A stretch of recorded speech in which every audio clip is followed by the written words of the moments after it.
Hello दोस्तों, आज हम क्लास 10 साइंस के फिज़िक्स में भौतिक विज्ञान में हम एक चैप्टर शुरू करेंगे जिस चैप्टर का नाम हमारा है प्रकाश का परावर्तन एवं अपवर्तन, है ना।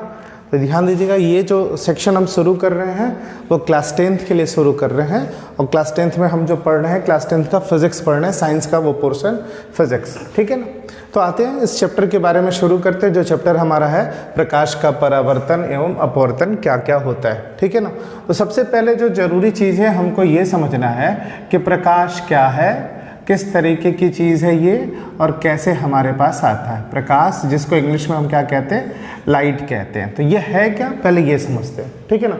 जनरली हम प्रकाश के बारे में बात करते समय ये बोलते हैं कि प्रकाश क्या है, एक प्रकार की ऊर्जा है। जनरली हम ये बात करते हैं कि प्रकाश जो है, प्रकाश एक प्रकार की ऊर्जा है, मतलब ये एनर्जी है एक तरह की, है ना, जिसकी सहायता से हम किसी चीज़ को देख सकते हैं या देखने का क्या करते हैं, प्रयास कर सकते हैं। मतलब किसी भी वस्तु को देखने के लिए जो चीज़ चाहिए, वो जो एनर्जी चाहिए, उसी एनर्जी को हम लोग क्या कहते हैं, प्रकाश कहते हैं, ठीक है। तो इसी प्रकाश के बारे में हमको बात करना है। बेसिक डेफिनेशन जो हम इसकी पढ़ते हैं वो क्या पढ़ते हैं, हम ये पढ़ते हैं कि प्रकाश एक प्रकार की क्या है, ऊर्जा है, जिसकी सहायता से हम किसी वस्तु को देख सकते हैं या देखने का प्रयास कर सकते हैं।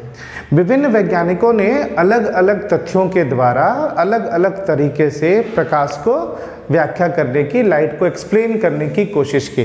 प्रकाश के बारे में सबसे पहले जिसने व्याख्या की उसने न्यूटन ने की थी, है ना। तो न्यूटन ने एक सिद्धांत प्रस्तुत किया था प्रकाश के बारे में सर्वप्रथम, है ना, जिसको हम लोग न्यूटन का कणिका सिद्धांत कहते हैं। ध्यान से सुनना, है ना, न्यूटन का कणिका सिद्धांत कहते हैं।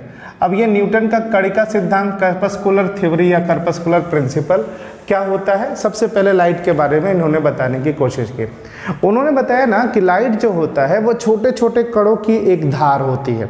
मतलब प्रकाश जो है वो कणों की तरह बहुत छोटे छोटे जो कण होते हैं वो कणों के धार के रूप में, हमारे जैसे पानी की धारा बहती है, उसी तरीके से उन्होंने ये बताने की कोशिश की कि जो प्रकाश है वो बहुत छोटे छोटे कणों के धार के रूप में हमारी आंखों पर आपतित होती है और जिसकी वजह से हमको चीज़ों को क्या होता है, दिखाई देता है। यानी न्यूटन ने ये बताने की कोशिश की कि प्रकाश जो होता है वो बहुत छोटे छोटे स्मॉल पार्टिकल, जिसको हम कणिका या कर्पस्कुलर कहते हैं, उस रूप में हमारे पास आता है और वो जब हमारी आंखों पर इंसिडेंट यानी आपतित होता है तो हम वो चीज़ों को देखते हैं। तो सर्वप्रथम न्यूटन ने ही इसके बारे में बताया था, ठीक है ना। और न्यूटन ने कणिका के सिद्धांत के द्वारा प्रकाश के परावर्तन और अपवर्तन की व्याख्या भी की थी। परावर्तन और अपवर्तन क्या भी सीखेंगे, पहले छोटी छोटी बातें समझ लेते हैं।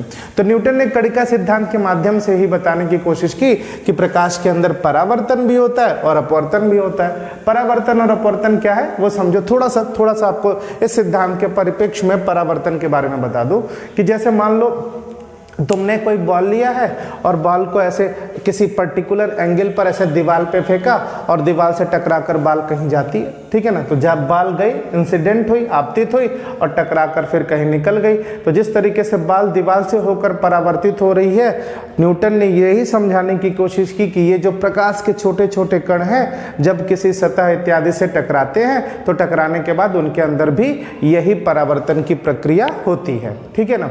ये सिद्धांत आया, परंतु यह सिद्धांत बहुत समय तक चला नहीं और यह सिद्धांत हमारा फेल्योर कर गया। क्यों फेल्योर कर गया? क्योंकि न्यूटन ने यह बताया था कि जो प्रकाश का वेग है वो सघन माध्यम में बहुत ज़्यादा होता है विरल माध्यम के सापेक्ष। सघन माध्यम में बहुत ज़्यादा होता है विरल माध्यम के सापेक्ष। अब मैंने तुमसे बताया कि देखो माध्यम कितने तरह के मैंने तुमको नाम बताया। एक माध्यम बताया मैंने तुमको विरल और दूसरा मैंने माध्यम तुमको नाम लिया सघन, है ना। सघन माध्यम और विरल माध्यम, ठीक है ना। थोड़ा बहुत इनके बारे में भी समझ लेते हैं कि विरल माध्यम का मतलब क्या है। विरल माध्यम वो माध्यम होता है जिसमें माध्यम के कण बहुत दूर दूर होते हैं, वो थोड़ा माध्यम खाली होता है ना। तो विरल माध्यम और सघन माध्यम का मतलब क्या कि वो माध्यम जहाँ पे कण क्या होते हैं, बहुत पास होते हैं, बहुत घना होता है, उसको हम लोग कौन सा माध्यम कहते हैं, सघन माध्यम। तो न्यूटन ने कणिका सिद्धांत से समझाने की कोशिश की कि जो प्रकाश की चाल होता है वो सघन माध्यम में जाता होता है, किसकी तुलना में, विरल माध्यम की तुलना में, ठीक है ना। जो कि ये बाद में गलत सिद्ध हुआ, गलत बात मानी गई और इसी वजह से न्यूटन का कड़ी का सिद्धांत फेल्योर कर गया। फिर से सुनना ध्यान से, न्यूटन ने कड़ी का सिद्धांत के माध्यम से ये बताने की कोशिश की कि जो प्रकाश की चाल है वो सघन माध्यम में ज़्यादा होती है विरल माध्यम के सापेक्ष। तुम ऐसे ही समझ लो, जैसे मान लो अगर तुम गाड़ी चला रहे हो किसी रोड पे, है ना, रोड पे गाड़ी चला रहे हो, तो गाड़ी की स्पीड अप करनी है या स्पीड ज़्यादा चलानी है, तो तुम कैसा चाहोगे कि रोड पे भीड़ बहुत कम हो, बहुत कम लोग हो, खाली खाली हो, यानी कैसा हो, विरल हो। तो अगर विरल होगा तो तुम्हारी चाल क्या होगी, ज़्यादा होगी। लेकिन अगर कैसा हो जाए, रोड पे बहुत ज़्यादा लोग आ जाए, बहुत ज़्यादा ट्रैफिक हो, तो वो सघन हो जाएगा। क्या तुम उसमें गाड़ी ज़्यादा तेज चला सकते हो? नहीं चला सकते। क्यों? इसलिए सघन माध्यम में तुम्हारी चाल क्या हो जानी चाहिए, कम हो जानी चाहिए। पर न्यूटन ने बताया कि सघन माध्यम में प्रकाश की चाल क्या होती है, ज़्यादा होती है। तो तुम भी इस चीज़ को समझ सकते हो कि सघन माध्यम में प्रकाश की चाल तेज होने की जगह क्या होनी चाहिए, कम, और विरल में क्या होनी चाहिए, ज़्यादा होनी चाहिए। तो इस वजह से न्यूटन का जो कड़ी का सिद्धांत है, न्यूटन का कड़ी का सिद्धांत फेल्योर हो गया। ठीक है ना।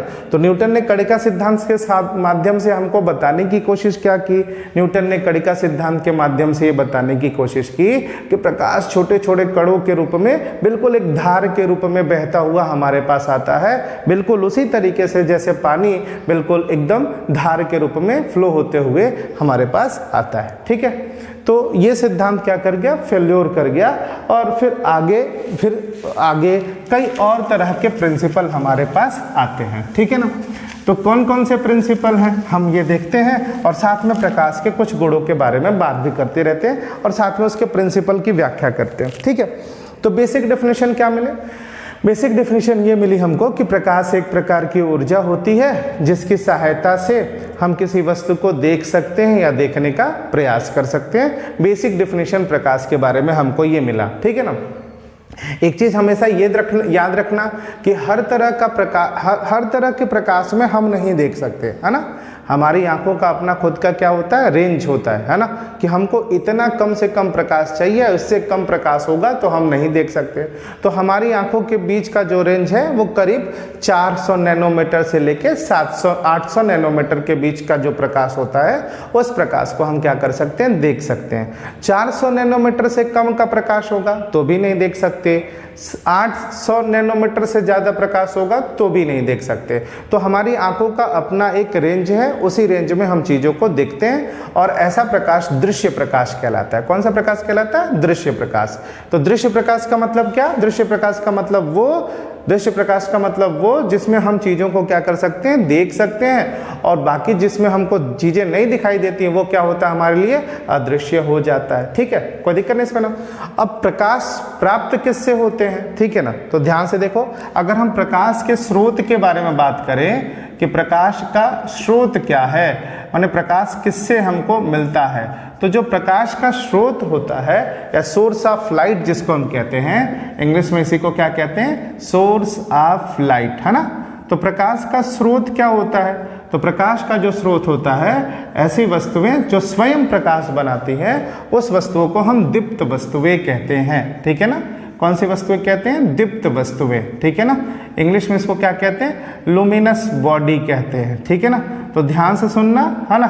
दीप्त वस्तुएं क्या होती है, जो स्वयं प्रकाश बनाती हैं, मतलब ऐसी वस्तुएं जो खुद प्रकाश बनाती, जिनका खुद का प्रकाश होता है, जो स्वयं प्रकाश बनाती हैं, जिनके पास खुद का प्रकाश होता होगा, ऐसी वस्तुओं को हम लोग क्या कहते हैं, दीप्त वस्तुएं कहते हैं। तो जो प्रकाश के स्रोत होते हैं, वास्तव में वो कौन सी वस्तुएं होती हैं, दीप्त वस्तुएं ही होती हैं। जैसे उदाहरण के तौर पर अगर प्रकाश का स्रोत तुमसे पूछा जाए कि तुम्हारे लिए प्रकाश का सबसे बड़ा स्रोत क्या है, तो तुम तुरंत किसके बारे में बात करोगे, सूर्य के बारे में बात करोगे, सूरज दादा के बारे में बात करोगे, जिसको हम सन कहते हैं। ठीक है ना। तो ये हमारे लिए क्या है, सबसे बड़ा प्रकाशिक स्रोत है। ठीक है, ये से हमको प्रकाश मिल जाता है। आप जिस कमरे में बैठे हैं उस कमरे में बल्ब वगैरह होगा, तो बल्ब भी हमारे लिए क्या है, दीप्त वस्तुएं हैं। ठीक है ना। अगर लाइट नहीं है हमारे पास, वैसे अब तो लाइट होती ही है, पर अगर लाइट है नहीं हमारे पास, तो वो प्रकाश का स्रोत क्या हो जाएगा हमारे पास, मोमबत्ती, है ना। इत्यादि, लालटेन इत्यादि, बहुत ढेर सारे ऐसे जो भी। तो मतलब ऐसी वस्तुएं जिनके पास खुद का प्रकाश हो, जो अपना प्रकाश स्वयं जनरेट करते हो, स्वयं बनाते हो, है ना। The object which has its own light is known as luminous body. ऐसे वस्तुओं को हम कौन सी वस्तु कहते हैं? दीप्त वस्तुएं कहते हैं। और ये दीप्त वस्तुएं ही क्या होती हैं? प्रकाश के स्रोत होते हैं, ठीक है ना। पर कुछ ऐसी भी वस्तुएं होती हैं जिनके पास खुद का प्रकाश नहीं होता है। तो जिन वस्तुओं के पास खुद का प्रकाश नहीं होता है, ऐसी वस्तुओं को हम कौन सी वस्तुएं कहते हैं? अदीप्त वस्तुएं। इंग्लिश में क्या कहते हैं इसको? नॉन लुमिनस बॉडी, ठीक है ना। ठीक है, तो नॉन ल्यूमिनस का बॉडी का मतलब क्या हो गया? नॉन ल्यूमिनस का बॉडी का मतलब ये कि जिनमें खुद का प्रकाश नहीं होता, जिनमें खुद का प्रकाश नहीं होता। मतलब क्या? मतलब वो जो दूसरे के प्रकाश से चमकती हो, है ना। अदीप्त वस्तुएं मैंने क्या बताया? अदीप्त वस्तुओं के बारे में मैंने ये बताया आपको कि ऐसी वस्तुएं जिनमें खुद का प्रकाश नहीं होता, ऐसी वस्तुओं को हम लोग कौन सी वस्तुएं कहते हैं? अदीप्त वस्तुएं कहते हैं। जैसे उदाहरण के तौर पर हम चंद्रमा, चंदा मामा, जो भी आप बुलाते हो, ठीक है ना। तो हम चंद्रमा के बारे में बात कर लेते हैं, ठीक है। तो ये जो है हमारा क्या है? अदीप्त वस्तुएं है। ये आपको चमकते हुए दिखाई देता है, पर इसका मतलब इसके पास खुद का प्रकाश नहीं होता। सोचो अगर खुद का प्रकाश इसके पास होता तो क्या कोई अंतरिक्ष यात्री चंद्रमा पर उतरता? आपने सुना होगा ना कि चंद्रमा पर अंतरिक्ष यात्री उतरे हैं, नील आर्मस्ट्रांग वगैरह नाम सुना होगा। तो तुम ही सोचो, तुमको ऐसा लगता होगा कि अगर चंद्रमा खुद का प्रकाश बनाता होगा तो क्या कोई अंतरिक्ष यात्री वहां पे जा पाता? नहीं जा पाता, नहीं उतर सकता था वहां पे। तो इसका मतलब चंद्रमा पे खुद का प्रकाश नहीं होता। पर यह चमकता कैसे है? तो चमकता है सूर्य के प्रकाश की वजह से। सूर्य का प्रकाश जब इसके ऊपर पड़ता है तो ये हमको चमकते हुए दिखाई देता है। और क्यों चमकते हुए दिखाई देता है? क्योंकि यहाँ पे परावर्तन की प्रक्रिया होती है। क्या होता है परावर्तन? अभी समझेंगे हम लोग, ठीक है ना। तो अदीप्त वस्तुएं वे जिनमें खुद का प्रकाश नहीं होता, जैसे चंद्रमा, और भी चीजें, जैसे लकड़ी का मेज वगैरह तुम्हारे पास है और वो तुमको शाइन करते हुए दिखाई दे रहा है। तो जो भी जिनके पास भी खुद का प्रकाश नहीं होता, ऐसी वस्तुओं को हम लोग कौन सी वस्तुएं कहते हैं? अदीप्त वस्तुएं। तो जनरली हमने क्या सीखा? हमने ये सीखा कि प्रकाश किसको कहते हैं। तो बेसिक डेफिनेशन हमने प्रकाश के बारे में क्या बात की कि प्रकाश एक प्रकार की क्या होती है? ऊर्जा होती है, जिसकी सहायता से हम किसी वस्तु को देख सकते हैं या देखने का प्रयास कर सकते हैं। प्रकाश का स्रोत क्या है? तो प्रकाश का स्रोत जो होता है वो दीप्त वस्तुएं होती हैं। दीप्त वस्तुएं जिनमें स्वयं का प्रकाश होता है, जैसे तारे या सूर्य, है ना, बल्ब, मोमबत्ती इत्यादि, ये सब लिखा है ना। और इसी की वजह से चीजें हमको दिखाई देती हैं। अदीप्त वस्तुएं वे जिनमें खुद का प्रकाश नहीं होता है और वो दूसरे के प्रकाश से चमकती हैं, जैसे मैंने आपको चंद्रमा का एक उदाहरण दिया, ठीक है ना। तो ये प्रकाश को लेकर बेसिक बात हुई। और सबसे पहले प्रकाश को लेकर न्यूटन ने हमको बताया था क्या? कि प्रकाश जो है वो कणिका के रूप में चलता है, कणिका के रूप में चलता है, कर्पस्कुलर के फॉर्म में चलता है। ये ध्यान देना तुम, ठीक है। लेकिन बाद में ये सिद्धांत क्या कर गया था? फेल कर गया था, ठीक है ना। क्यों फेल कर गया था? क्योंकि न्यूटन ने ये बताया था कि प्रकाश की चाल सघन माध्यम में ज्यादा होती है, डेंसर मीडियम में ज्यादा होती है। पर ऐसा पॉसिबल नहीं है। लाइट की स्पीड किस में ज्यादा होगी? प्रकाश की चाल किस में ज्यादा होगी? विरल माध्यम में, रेयरर मीडियम में क्या होगी? ज्यादा होगी, ठीक है। तो ये प्रकाश को लेकर हम छोटी मोटी बातें समझ रहे थे। अब जो जनरली बात हमको ये समझनी है कि प्रकाश किस तरीके से हमारे पास आता है और कैसे आता होगा, ठीक है ना। तो यानी प्रॉपर्टी ऑफ लाइट के बारे में बात करें अगर हम, तो हम ये समझते हैं कि प्रकाश हमारे पास किस रूप में आता है, ठीक है ना, या कैसे गति करता है। तो हम ये समझते हैं कि जो प्रकाश होती है, प्रकाश वो सरल रेखा में चलती है ना, सरल रेखा में चलती है या चलते हुए हमारे पास आती है, ठीक है। सरल रेखा में चलती है, ठीक, सरल रेखा में चलती है। इसका क्या प्रमाण है कि प्रकाश सरल रेखा में चलती है? तो हमने क्या किया? हमने टॉर्च की लाइट जलाई और हमने देखा कि टॉर्च की लाइट बिल्कुल स्ट्रेट इस तरीके से क्या कर रही है? जल रही है। हमने क्या किया? एक कैंडल लिया, कैंडल के सामने 2-3 गत्ते लगा दिए, बीच बीच में छेद कर दिया और फिर देखा कि अगर छेद एक ही क्रम में सारे लगे हुए हैं तो वहां से जो लाइट होके जा रही होगी वो बिल्कुल कैसे जा रही होगी? स्ट्रेट जा रही होगी। हमने किसी पाइप से लाइट को देखा, पाइप से लाइट बिल्कुल सीधे निकल गई। पाइप को टेढ़ा मेढ़ा किया, लाइट निकलने में प्रॉब्लम होने लगी। तो इसका मतलब हम ये मान के चलते हैं कि प्रकाश किस रेखा में चलता है? सरल रेखा में चलता है, ठीक है ना। पर प्रश्न ये है कि क्या प्रकाश हमेशा सरल रेखा में ही चलता है? आइए इस बात को समझते हैं कि क्या सही बात है कि प्रकाश हमेशा सरल रेखा में ही चलता है, ठीक है ना। तो हम क्या कर लेते हैं, एक बहुत कम छिद्र आकार वाला कोई कम छिद्र आकार वाला कोई चीज जगह होल ले लेते हैं, कोई छेद ले लेते हैं, ये बहुत कम छिद्र वाला है, ठीक है ना। और इसके सामने कोई एक वस्तु रख लेते हैं, ठीक है ना, ध्यान से सुनना। इसके सामने हमने क्या कर लेना है, कोई एक वस्तु रख लेना है, ठीक है। अब हम क्या करते हैं, यहाँ से कोई लाइट भेजते हैं, ठीक है ना। अब जब यहाँ से लाइट जाती है तो लाइट इसके ऊपर बिल्कुल ऐसे जाती है, स्ट्रेट लाइन, ऐसे देखिएगा लाइट ऐसे जा रही है स्ट्रेट, इस तरीके से, ठीक।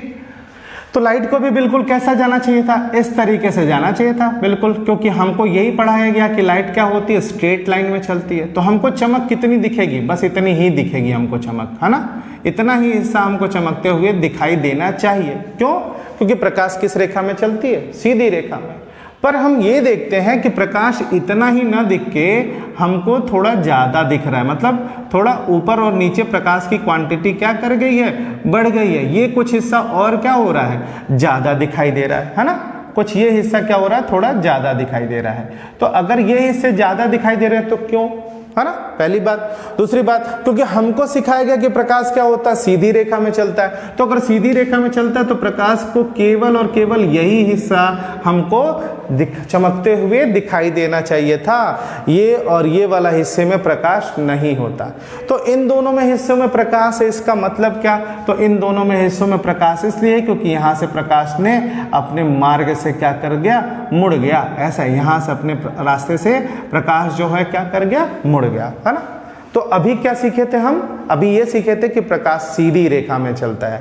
पर इस एक्सपेरिमेंट से क्या पता चल रहा है, इस एक्सपेरिमेंट से पता चल रहा है कि अगर बहुत कम छिद्र का कोई आकार है तो उस छिद्र के किनारों से प्रकाश क्या कर जाता है, मुड़ जाता है।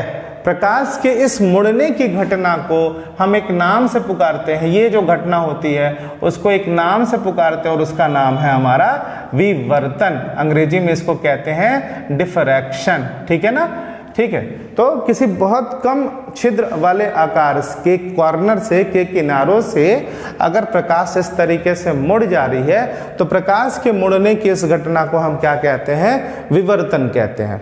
और इसका मतलब ये नहीं कि प्रकाश हमेशा सदैव सरल रेखा में चलती हो, इसका मतलब ये है कि प्रकाश अगर रुक रही, ऐसे मुड़ रही है तो प्रकाश जो है वो एक नई चीज हमको पता चली कि प्रकाश तरंग रूप में भी चलती है ना, तरंग रूप में यानी वेव फॉर्म में भी प्रकाश क्या है, चलती है। ये तुमको ध्यान में समझना होगा, ठीक है ना। यानी प्रकाश हमेशा सरल रेखा में चलती है, ये बिल्कुल सही नहीं है। हाँ, पर प्रकाश सरल रेखा में भी चलती है और प्रकाश के पास क्या है, तरंग रूप भी होता है, ठीक है। तो ये तुमको समझना होगा, ठीक है। समझ में आई पूरी बात, मैंने क्या बताया, हम ये जानते थे या हमारे पास जो भी सोर्स ऑफ लाइट होते थे हमको ये समझ में आता था कि उससे लाइट हमारे पास कैसे चल के आती है, बिल्कुल स्ट्रेट चल के आती है, बिल्कुल सीधी रेखा में चल के आती है।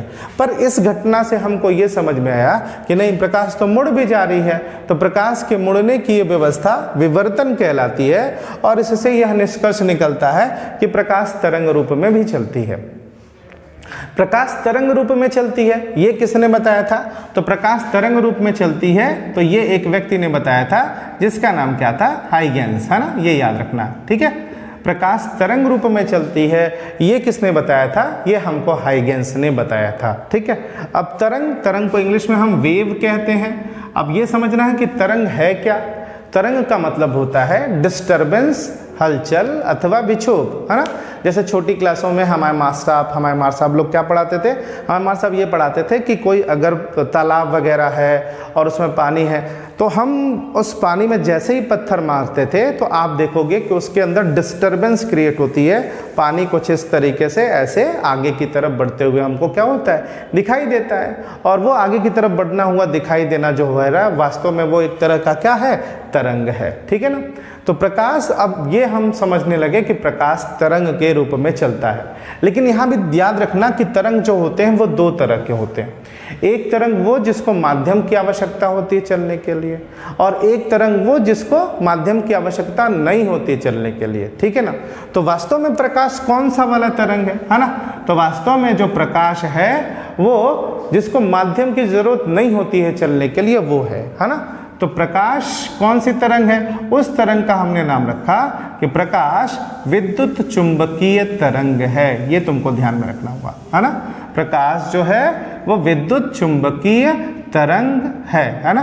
विद्युत चुंबकीय तरंग को हम क्या कहते हैं इंग्लिश में, इसको हम बोलते हैं इलेक्ट्रोमैग्नेटिक वेव। ठीक है, ये तुमको ध्यान में रखना है ना, क्योंकि विद्युत चुंबकीय तरंगें जो होती है ये मैक्सवेल ने बताया था। किसने बताया था? मैक्सवेल ने। विद्युत चुंबकीय तरंगों के बारे में किसने बताया था? मैक्सवेल। मैंने 2-3 साइंटिस्टों के नाम लिया आपसे, है ना, कि प्रकाश कणिका के रूप में चलता है, न्यूटन ने बताया था, बाद में वो फेल्योर कर गया। ठीक है ना। फिर प्रकाश तरंग के रूप में चलता है, ये किसने बताया आपको? हाइगेंस ने बताया। फिर मैं तुमको क्या बता रहा हूँ कि प्रकाश जो है ये विद्युत चुंबकीय तरंग के रूप में चलता है। विद्युत चुंबकीय तरंग क्यों? क्योंकि ये तरंग एक ऐसी तरंग होती है जिसको चलने के लिए किसी तरह के माध्यम की आवश्यकता नहीं पड़ती है। किसी भी तरह के माध्यम की आवश्यकता नहीं पड़ती है। माध्यम मतलब मीडियम। मीडियम का मतलब क्या होता है? जैसे मान लो तुम पानी में ट्रेवल कर रहे हो, पानी में गति कर रहे हो, तो वो तुम्हारे लिए क्या है? माध्यम है। मेरी आवाज इस कमरे में फैल रही है या मेरी आवाज लोगों को सुनाई दे रही है जो इस कमरे में बैठे हुए हैं, तो किसकी वजह से? माध्यम की वजह से, क्योंकि इसमें वायु जो है, एयर जो है, वो किसका काम कर रही है? मीडियम का काम कर रही है। तो मीडियम का मतलब होता है एक तरह का रास्ता जो किन्हीं दो चीज़ों को आपस में क्या करता हो? जोड़ता हो। यहाँ पे विद्युत चुंबकीय तरंग जो होती है, इसकी प्रॉपर्टी ये होती है कि इसको चलने के लिए किसी भी तरह के मीडियम की ज़रूरत नहीं होती है। तो प्रकाश क्या है? तो ये तुमको याद रखना होगा, प्रकाश विद्युत चुंबकीय तरंग है। अब इसमें देखो, विद्युत चुंबकीय तरंग में तो तुमको 2 कंपोनेंट यानी 2 घटक दिखाई देते होंगे, एक विद्युत और एक चुंबकीय। विद्युत मतलब इलेक्ट्रिसिटी वाला कंपोनेंट और चुंबकीय मतलब मैग्नेटिज्म वाला कंपोनेंट। यानी प्रकाश के अंदर ये दोनों तरह की प्रॉपर्टी पाई जाती है। तो चीजें हमको दिखाई क्यों देती है ये समझना है ना। तो क्या बताया गया? अभी क्या पढ़ रहे थे? अभी थोड़ी देर पहले पढ़ रहे थे कि प्रकाश क्या है? एक प्रकार की ऊर्जा है जिसकी सहायता से हम किसी वस्तु को देख सकते हैं या देखने का प्रयास कर सकते हैं। अभी क्या बताया जा रहा है? अभी ये बताया जा रहा है कि प्रकाश विद्युत चुंबकीय तरंग के रूप में चलती है। तो इससे क्या होता है? ध्यान से सुनना। ये जो विद्युत चुंबकीय तरंग का जो विद्युतकी वाला भाग है, ये विद्युत चुंबकीय तरंगों का जो विद्युतकी वाला भाग है, ये जब हमारी आंखों में जाकर संवेदना यानी शॉक देता है, तब जाके हमको चीजें क्या होती हैं? दिखाई देती हैं। तो किसी भी वस्तु को देखने के पीछे जो जरूरी चीज है वो क्या है? ये इसका विद्युतकी भाग, विद्युत चुंबकीय तरंग का विद्युतकीय भाग, यही हमारी आंखों में संवेदना उत्पन्न करता है या आंखों को शॉक देता है, जिसकी वजह से हम चीजों को क्या कर सकते हैं? देख सकते हैं। ठीक है, समझ में आया? फिर से एक बार बोल देते हैं। आपने पहली बार जो डेफिनेशन पढ़ी थी वो क्या पढ़ी थी? कि प्रकाश एक प्रकार की ऊर्जा होती है जिसकी सहायता से हम चीजों को देख सकते हैं या देखने का प्रयास कर सकते हैं। ये पहली बात निकल के आई थी। फिर बाद में हमने धीरे धीरे सीखा कि प्रकाश वास्तव में विद्युत चुंबकीय तरंगों के रूप में यानी इलेक्ट्रोमैग्नेटिक वेव के फॉर्म में क्या करते हैं? चलते हैं। और उस विद्युत चुंबकीय तरंग का जो इलेक्ट्रिक पोर्शन होता है, इसका जो विद्युतकीय भाग होता है, वही हमारी आंखों में संवेदना मतलब झटका। झटका का मतलब कुछ ऐसा समझो कि जैसे तुम सोए थे, जैसे हम लोग देर तक सोते हैं और सुबह मम्मी कैसे उठाती है? पहले तो बहुत प्यार से उठाती है, और फिर जब नहीं उठते तो फिर चप्पल इत्यादि का प्रयोग होता है और एक शॉक लगता है, उठ जाते हैं फट से। उसी तरीके से हमारी आंखों में भी ये विद्युत चुंबकीय तरंग का जो इलेक्ट्रिक फैक्टर है वो हमारी आंखों में क्या करता है? कुछ इस तरीके का संवेदना बनाता है, तब जाके हमको चीजें क्या होती हैं? दिखाई देती हैं। ठीक है, क्लियर हो गई बात? साथ में मैंने आपको बताया 2-3 वैज्ञानिकों का, मैंने साइंटिस्टों का मैंने नाम लिया। प्रकाश का कणिका सिद्धांत न्यूटन ने दिया था। प्रकाश के तरंग के रूप में चलने के बारे में किसने बताया था? हाइगेंस ने बताया था। फिर एक प्रॉपर्टी मैंने बताई जिसको हम क्या कहते हैं? विवर्तन कहते हैं। इसमें क्या होता है कि अगर आकार बहुत छोटा हो तो किनारे से लाइट क्या कर जाती है? मुड़ जाती है, और उसका मुड़ना क्या कहलाता है? विवर्तन कहलाता है। विवर्तन ही ये बताता है कि प्रकाश किस रूप में चलता है? तरंग के रूप में चलता है। इसके पहले हम ये सीखे थे कि प्रकाश किस रूप में चलता है? सरल रेखा में। तो कोई पूछे क्या कोई प्रकाश क्या केवल सरल रेखा में चलता है? तो ये जरूरी नहीं है। प्रकाश सरल रेखा में भी चलता है और प्रकाश तरंग रूप में भी चलता है। ठीक है, तो ये प्रकाश को लेकर बेसिक बात हुई कि हम प्रकाश को लेकर क्या समझते हैं। ठीक है, एक्चुअली में जो हमको पढ़ना है वो क्या पढ़ना है? प्रकाश का परावर्तन और अपवर्तन। ठीक है ना। तो अगर हम परावर्तन पढ़ना चाहें या पढ़ें तो क्या है ये समझें। ठीक है ना।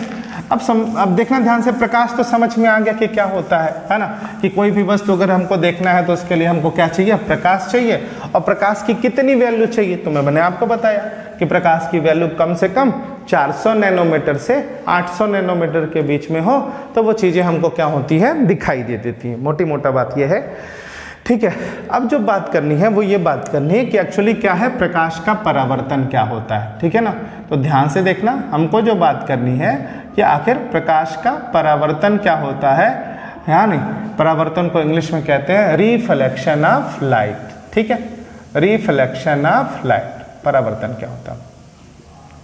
अब तुम्हें देखो, कायदे से ध्यान से देखो कि अगर मान लो हमको कोई एक वस्तु देखनी है, ठीक है ना, तो उस वस्तु को हम कैसे देखेंगे, तो ठीक है, तो फॉर एग्जांपल मान लेते हैं, सपोज कर लेते हैं कि ये हमारी एक आई है, आँख है, ऐसा कुछ, ठीक है, सुंदर सी आंखें बना लेते हैं, कुछ ऐसी आँख, ठीक है।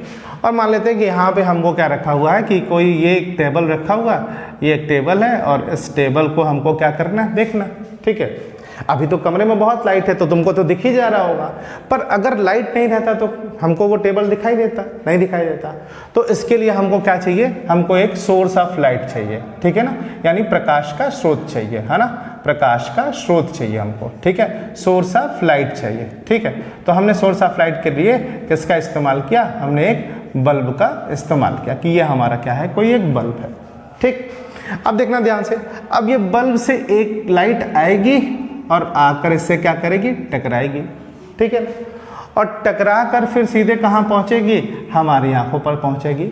तब जाके ये हमको, ये जो टेबल रखा हुआ है, ये टेबल हमको क्या होगा, दिखाई देगा, ठीक है। तो इस तरीके से लाइट का टेबल पे आना और फिर टेबल से टकराकर हमारी आंख तक पहुंचना, ये जो पूरी की पूरी प्रक्रिया है, ये की पूरी जो फिनोमेना है, इसी को हम लोग क्या कहते हैं, प्रकाश का परावर्तन, ठीक है ना।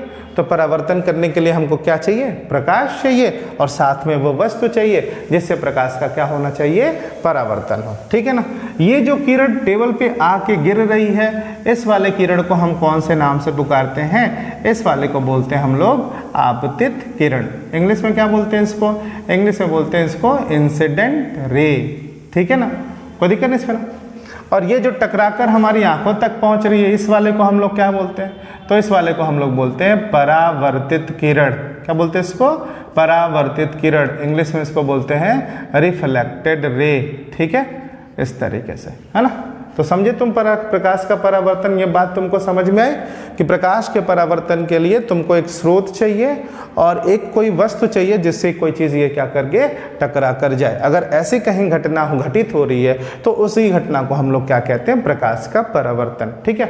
इसका मतलब जो भी चीज़ें हम देख रहे हैं, जो भी चीज़ें हम देख रहे हैं वो सब के सब किसकी वजह से देख रहे हैं, प्रकाश के परावर्तन की वजह से। जैसे हम सुबह उठ रहे हैं और सुबह उठते ही हमको आसपास पहाड़, पेड़ पौधे, जो भी चीज़ें हमारे आसपास हमको दिखाई दे रहे हैं, वो क्यों दिखाई दे रहे हैं, क्योंकि सूर्य से प्रकाश किरणें उन चीज़ों पर पड़ रही हैं और पड़ने के बाद परावर्तित होकर हमारी आंखों तक पहुंचती हैं, इसलिए हमको दिखाई दे रहे हैं। जब किसी अंधेरे कमरे में हम जाते हैं तो हमको कोई चीज़ दिखाई नहीं देती, तो तुरंत जैसे स्विच ऑन करते बल्ब का, इलेक्ट्रिसिटी आती है, बल्ब के अंदर प्रकाश आता है और वह प्रकाश जैसे ही किसी वस्तु पर गिरकर हमारी आंखों तक पहुंचती है तो वो वस्तु हमको क्या होने लगती है, दिखाई देने लगती है। तो मतलब किसी भी वस्तु को देखने के लिए हमको क्या, कौन सी प्रक्रिया होनी चाहिए, तो वो प्रक्रिया जो होनी चाहिए उसको हम लोग क्या कहते हैं, परावर्तन कहते हैं, प्रकाश के परावर्तन, ठीक है, कोई दिक्कत नहीं इसमें। एक्चुअली ये जो प्रकाश का परावर्तन होता है वो होता कितने तरीके का, तो ये समझ लेते हैं। तो प्रकाश का जो परावर्तन होता है वो ध्यान से समझना, प्रकाश का जो परावर्तन होता है वो दो तरीके का होता है, ठीक है ना, दो तरीके का होता है। पहला जो होता है उसको हम लोग बोलते हैं नियमित परावर्तन। ध्यान से सुनना, हम लोग क्या कहते हैं, दूसरे पहले वाले को नियमित परावर्तन, है ना। इंग्लिश में इसको हम बोलते हैं रेगुलर रिफ्लेक्शन, ठीक है ना, नियमित परावर्तन। अब ये नियमित परावर्तन क्या, ध्यान से देखना, हमने कोई एक चिकना तल लिया, बिल्कुल स्मूथ सरफेस, है ना, और नीचे से हमने क्या कर दिया, इसको पॉलिश कर दिया है, ठीक है ना। पॉलिश इसलिए ताकि ये प्लेट जो है अपारदर्शी बन जाए, जिसके आर पार प्रकाश ना जाए, ठीक है ना। तो ये इस तरीके से, ठीक है। मान लीजिए कि कोई दो समांतर किरणपुंज इस पे क्या कर रही हैं, आपतित हो रही हैं। ये देखिएगा, ये दो समांतर किरणें, समांतर किरणें समझ ही रहे हैं आप, समांतर किसको कहते हैं, आपको आइडिया होगा, ठीक है ना। तो दो समांतर किरणें अगर इस पृष्ठ पर आपतित हो रही हैं और आपतित होने के बाद परावर्तित होकर वो दोनों कैसे चली जाएं, बिल्कुल समांतर ही निकल जाएं, तो ऐसा जो परावर्तन होता है, ऐसे परावर्तन को हम लोग क्या कहते हैं, नियमित परावर्तन। ठीक है, ध्यान से देखिएगा, दो कोई समांतर किरणपुंज है ना, ये कोई दो लाइट रे है, ये जाकर इस सरफेस पे इंसिडेंट हो रही है, आपतित हो रही है, और आपतित होने के बाद ये परावर्तित होकर फिर से समांतर रूप से ही जा रही है। तो ऐसा जो परावर्तन होता है, ऐसे परावर्तन को हम लोग कौन सा परावर्तन कहते हैं, नियमित या रेगुलर रिफ्लेक्शन। ठीक है ना। दूसरा वाला जो होता है वो क्या होता है, ध्यान से देखेंगे, दूसरा वाला जो होता है, दूसरा वाला सेकेंड वाला, उसको हम लोग बोलते हैं अनियमित, है ना, अनियमित, है ना, या इसी का एक और नाम है विसरित। क्या नाम है इसका, विसरित परावर्तन। ठीक है ना, विसरित परावर्तन। ठीक है, इंग्लिश में इसको क्या कहते हैं, इंग्लिश में इसको हम लोग बोलते हैं इररेगुलर। ठीक है ना, इररेगुलर रिफ्लेक्शन। अभी तक हम तल कैसा लिए थे, ध्यान से सुनना, अभी तक ये हम जो तल लिए थे, ये तल कैसा था, ये तल बिल्कुल स्मूथ था, है ना, बिल्कुल चिकना था। अब जो अनियमित या विसरित परावर्तन के लिए हम किसका इस्तेमाल करते हैं, जो तल होता है उसको हम क्या करते हैं, खुरदुरा कर देते हैं। ठीक है ना। अब खुरदुरा अगर तल होगा, ध्यान से देखना, खुरदुरा अगर तल होगा, खुरदुरा का मतलब रफ सरफेस, ये समझना। ठीक है ना, तो ये रफ सरफेस है, और जब इस पे प्रकाश किरण गिरती है ना, इस पे जब प्रकाश किरण क्या होती है, आपतित होती है, तब ये समांतर रूप से नहीं जाते, है ना, ये इस तरीके से क्या कर जाते हैं, फैल जाते हैं, ऐसे फैल जाते हैं। तो अगर इस तरीके से प्रकाश किरण फैल जाती हो तो उसको हम लोग क्या कहते हैं, अनियमित या विसरित परावर्तन। ठीक है, जैसे आप देखते होंगे कि जो हमारे घरों में न्यूज़पेपर आते हैं, न्यूज़पेपर जो होते हैं वो रद्दी कागजों के बने होते हैं, आप उसको टच करेंगे तो वो स्मूथ सरफेस नहीं होता है ना, थोड़ा रफ सरफेस, यानी थोड़ा खुरदुरा खुरदुरा आपको प्रतीत होगा। ठीक है ना। तो अगर वो जो न्यूज़पेपर आते हैं, उस न्यूज़पेपर को पढ़ने के लिए या पढ़ने के लिए कौन सा परावर्तन वहाँ पे होता है, तो वो विसरित परावर्तन होता है। अक्षर के चारों तरफ प्रकाश हमारा क्या हो जाता है, फैल जाता है, जिससे प्रकाश की मात्रा पेपर पर बढ़ जाती है और उसको पढ़ने में हमको क्या होता है, आसानी हो जाता है। ठीक है ना। तो न्यूज़पेपर जो होते हैं, उस न्यूज़पेपरों पर रद्दी अखबार का इस्तेमाल होता है, पेज जो होते हैं वो रफ होते हैं, इसलिए वहाँ पे कौन सा परावर्तन होता है, विसरित परावर्तन होता है। ठीक है ना। तो प्रकाश का परावर्तन हमको समझ में आया होगा, एक को हम लोग क्या कहते हैं, नियमित परावर्तन, और दूसरे को अनियमित या विसरित परावर्तन कहते हैं। नियमित परावर्तन का मतलब क्या है कि दो समांतर किरणपुंज आएंगी और फिर से समांतरी आपतित होकर परावर्तित होकर समांतर ही निकल जाएंगे, तो उसको हम लोग क्या कहेंगे, नियमित परावर्तन। और दूसरा जो है वो हमारा अनियमित या विसरित परावर्तन, उसमें हम तल कैसा रखते हैं, रफ यानी खुरदुरा रखते हैं। ठीक है, तो ये आप प्रकाश का परावर्तन समझ लिए। ठीक है, अब परावर्तन के कुछ नियम हैं, उन नियमों को देख लेते हैं कि एक्चुअली में प्रकाश के परावर्तन के कौन कौन से नियम होते हैं। ठीक है ना। तो थोड़ा पहले एक चित्र के माध्यम से समझते हैं कि क्या क्या है। ठीक है ना। तो ध्यान से देखना, ये हम क्या कर लेते हैं, एक सरफेस बना लेते हैं, कुछ इस तरीके का ये स्मूथ सरफेस है, जिसके नीचे हमने क्या कर दिया, पॉलिश कर दिया। ठीक है, ये कोई एक प्रकाश किरण इस पृष्ठ पर क्या हो रही है, आपतित हो रही है, या आपतित हो रही है प्रकाश किरण, और इस पृष्ठ से टकराकर कैसे चली जा रही है, वापस उसी माध्यम में चली जा रही है जिस माध्यम से प्रकाश किरण आई थी। ठीक है ना। इस वाली प्रकाश किरण को मैंने बताया था हम आपतित किरण कहते हैं, इस वाले को परावर्तित किरण कहते हैं।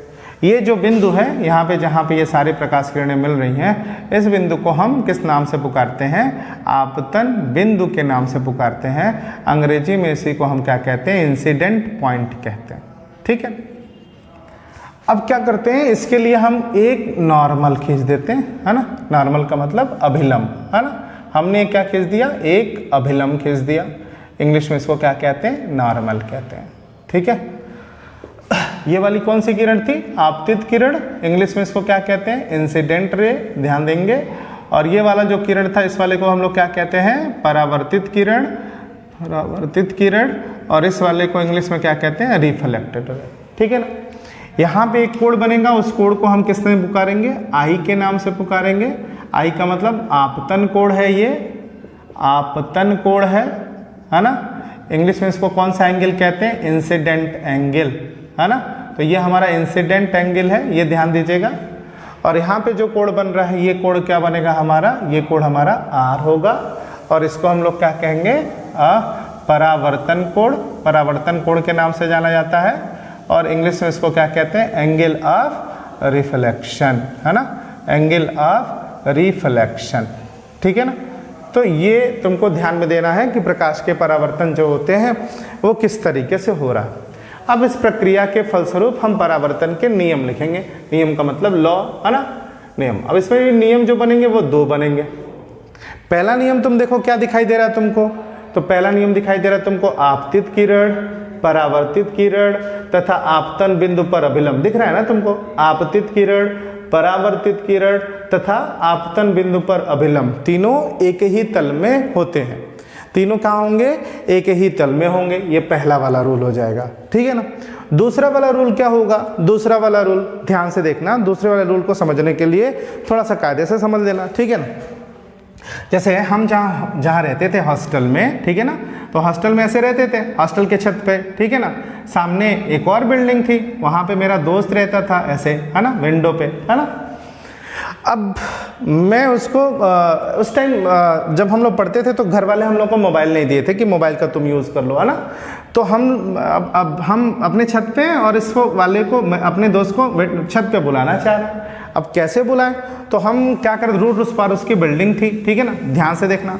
अब हम क्या करते थे, मिरर लेके रहते थे और लाइट जब आती थी तो मेरे मिरर से टकराकर उसके मिरर पर क्या हो जाती थी, इस तरीके से हम इंसिडेंट कराते थे ताकि उसको एक सिग्नल मिल सके। और जैसे ही उसको सिग्नल मिलेगा तो वो मेरा दोस्त जो है वो कहाँ पे आ जाएगा, छत पे आ जाएगा, ठीक है ना।